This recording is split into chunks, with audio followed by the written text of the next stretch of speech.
கேள்வி ஒன்றாக இருந்தாலும் பதில் எப்படியா இருக்கான், ஆளுக்கு ஏற்ற மாதிரி மாறுபடும். நேரில் வந்துட்டால் என்ன பண்ணிடலாம், எல்லா கேள்வியும் கேட்டு தெளிவாக. அதுக்கு தான் சத் சங்கம். என்னுடைய நோக்கம் எல்லாம் மனிதர்கள் எல்லாம் மகிழ்ச்சியாக இருக்கணும், அவ்வளோதான். எழுதி படித்தா வார்த்தை, பேசி கேட்டால் சொல்லு சொல்லு சொல்லு அப்படின்னுவாங்க. எழுதுனா ரெண்டும் ஒன்று தான், புரியுதா? இப்போ பேசுகிறல்ல சொற்கள், எழுதுனா அது பேர் என்ன, வார்த்தைகள்.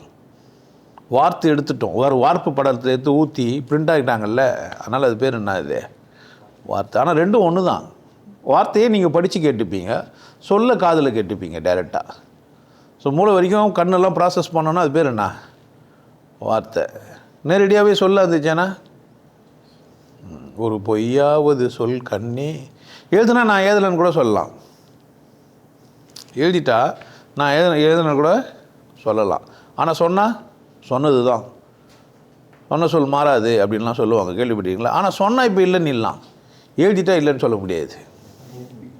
நீங்கள் பண்ண வாட்ஸ்அப் பண்ணிட்டீங்கன்னா என்ன ஆகும், ஸ்க்ரீன்ஷாட் எடுத்து வச்சிங்கன்னா மேட்ரு முடிஞ்சிச்சு. வாய்ஸ் போட்டால் ஏஐ வச்சு பேசுனாங்கன்னு இல்லாம்.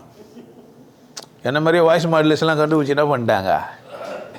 ஆனால் சொல்லப்பட்ட சொல் ரெக்கார்டெலாம் இல்லை, காற்றுல இருக்குது.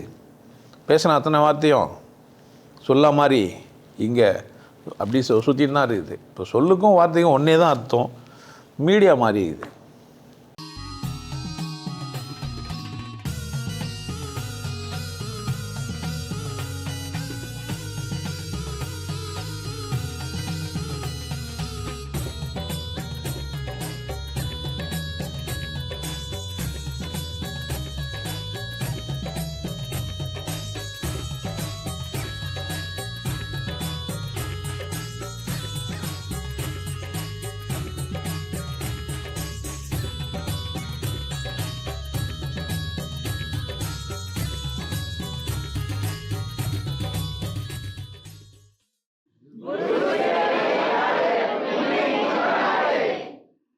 நல்லா இருங்க, சிறப்பாக இருங்க, கொண்டாட்டமாக இருங்க.